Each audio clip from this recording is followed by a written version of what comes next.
Hello friends. I hope आप सभी are पार होंगे। तो फ्रेंड्स, जैसा कि हम पिछली वीडियोस में माउंटेन्स का बेसिक और माउंटेन्स को डिटेल में माउंटेन रेंज क्या होती है, माउंटेन कैसे माउंटेन रेंज से अलग होता है, वो सभी हम डिस्कस करते हुए आए थे। ठीक है, तो इतना हम सभी ने क्या कर लिया था, पढ़ लिया था। तो आज हम अपने ही चैप्टर को आगे रीड करते हैं। ठीक है, देखो आगे दो बातें बता रखी है। क्या बातें बता रखी है? दो बातें। देखो, माउंटेन्स की ना दो टाइप होती है।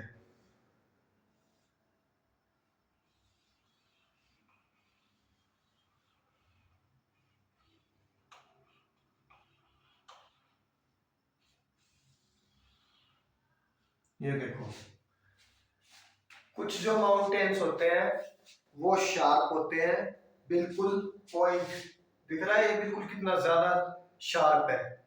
ये ऐसे माउंटेन होते हैं। और कुछ कैसे होते हैं, बिल्कुल कैसे होते हैं, कर्वी होते हैं। थोड़े से कैसे होते हैं, कर्वी होते हैं। तो जो शार्प होते हैं ना, उनको तो हम यंग माउंटेन बोलते हैं, और जो थोड़े कर्वी होते हैं उनको हम क्या बोलते हैं, ओल्ड माउंटेन बोलते हैं। क्या बोलते हैं? Old mountain. देखो, जब ये माउंटेन ओल्ड वाले कभी ना कभी फॉर्म हुए होंगे, कभी ना कभी ये भी यंग रहे होंगे, बिल्कुल शार्प थे। इरोजन हुआ, लैंडस्लाइड हुई, वाटर से सुनामी आई, अर्थक्वेक आए, जिसकी वजह से क्या हुआ, पत्थर जो ये पहाड़ है टूट गए, इनका कुछ कुछ पार्टिकल क्या है, टूट गया ऊपर से। तो ये थोड़े से कैसे हो गए, कर्वी हो गए। और जो ये बिल्कुल पॉइंट नुमा है, तो ये क्या है, यंग है। यानी कि बिलियन ईयर्स अगो पहले ओल्ड माउंटेन्स बने, और फिर उन्हीं के बाद कौन से माउंटेन्स आए, यंग माउंटेन्स आए। सिंपल है, जो शार्प होते हैं वो यंग माउंटेन्स होते हैं, और जो कर्वी होते हैं वो क्या होते हैं, ओल्ड माउंटेन्स होते हैं। ठीक है, यही बात क्या कही जाती है, तुम्हारे पेज नंबर 46 पर बताई हुई है। ठीक है, और इसमें तुम इसे एक पेंसिल के एग्जांपल से समझो। एक पेंसिल थी, शार्प किया, बिल्कुल पॉइंट नुमा। ठीक है, तो वो सिक्का जो है वो कैसा हुआ, यंग हुआ। अभी जैसे जैसे तुम उसे लिखोगे तो सिक्का कैसा होता जाएगा, मोटा होता जाएगा। तो वो क्या हो गया, ओल्ड हो गया। तो यानी कभी ना कभी ओल्ड माउंटेन यंग था, वो ओल्ड हो गया। ये जो यंग माउंटेन है वो कभी ना कभी ओल्ड होगा। आई बात समझ में सभी को? ठीक है,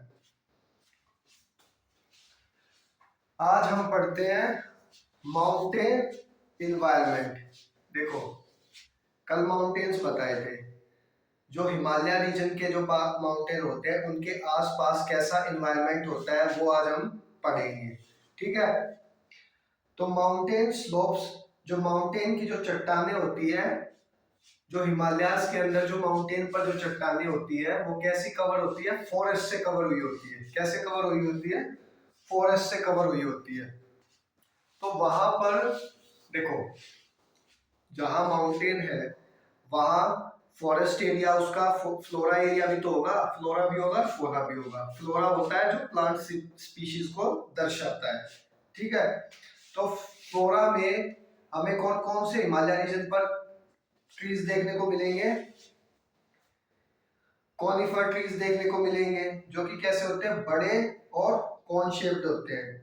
और फिर स्प्रस और देवदार, ऐसे जो ट्रीज होते हैं हमें कॉमन होते हैं। देखो भाई, सेकंड,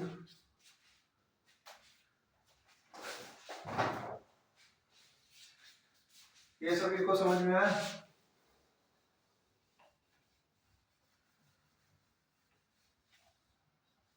अभी इसे थोड़ा इग्नोर करके चलना।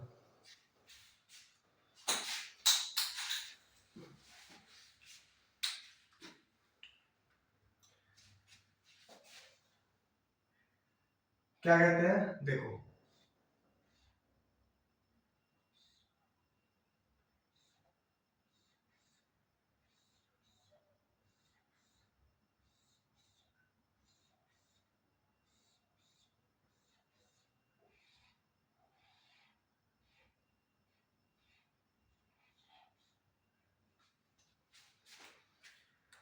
ये मैंने क्या बना दिया, एक पेड़ बना दिया। क्या बना दिया, एक पेड़ बना दिया, जो कि कहां पर देखने को मिलता है, हिमालय रीजन पर देखने को मिलता है। यानी कि हिमालय के जो आसपास जो इन्वायरमेंट होगा वहां पर इस टाइप का फ्लोरा देखने को मिलता है। अच्छा, इस पेड़ की ना खास बात पता है क्या है, कि जब प्रेसिपिटेशन के कारण स्नो आएगी, क्या आएगी, स्नो आएगी, जब बर्फ पड़ेगी, जब इनकी लीव्स पर बर्फ पड़ेगी, क्या पड़ेगी, बर्फ पड़ेगी, तो वो कभी भी कैसी नहीं रहेगी, वो इस पर टिकी नहीं रहेगी। बर्फ आई और सीधी ये लीफ क्या करेंगी, नीचे गिरा देंगी। और इनकी जो लीफ होती है वो कैसी होती है, शार्पी और कोन शेप की होती है। कैसी होती है, शार्प और कोन शेप की होती है। हिमालय रीजन के पास इस टाइप के ट्रीज जो होते हैं वो देवदार ट्रीज होते हैं। कैसे ट्रीज होते हैं, देवदार ट्रीज होते हैं। और इनकी खास बात यही होती है कि जब स्नो गिरती है तो ये अपने ऊपर उन्हें रखने नहीं देते, सीधा जमीन पर उन्हें गिरा देते हैं। ये हिमालय रीजन का क्या है, फ्लोरा है। क्या है, फ्लोरा। अब जो दो बातें की गई हैं भाई, पहली मोस और दूसरी लाइकेन। क्या की गई है, मोस और लाइकेन। मोस जो होते हैं उनमें सीड नहीं होता, सिर्फ फ्लावरलेस होती हैं। एक जंगली घास टाइप लगा लो जिनका कोई बीज बीज नहीं होता, सीधी उग जाती है। ठीक है, जहां कहीं भी उसे एरिया दिखता है वहां पर वो क्या करती है, ग्रो हो जाती है। और जो लाइकिन होते हैं वो क्या कहते हैं, आपके दो चीजों से बने हुए होते हैं, एक फंगस होता है और दूसरा एल्गी होता है। लाइकिन लाइकिन एक तरह का जीव होता है जो जो प्लांट्स पर भी देखने को मिलता है और ट्रीज पर भी और स्टोन्स पर भी देखने को मिलता है। तो जो लाइकिन होता है वो फंगस और एल्गी से बना हुआ होता है। ये तुम्हें दोनों जगह पर देखने को मिलता है। दोनों को गूगल करके सर्च करके देखना, तुम्हें समझ में आ जाएगा कि क्या मैं बात कर रहा हूँ, फंगस क्या होता है और एल्गी क्या होती है। ठीक है, अब हम पढ़ेंगे कालिदास की एक महाकाव्य जिसका नाम है कुमार संभावा। क्या नाम है, कुमार संभावा।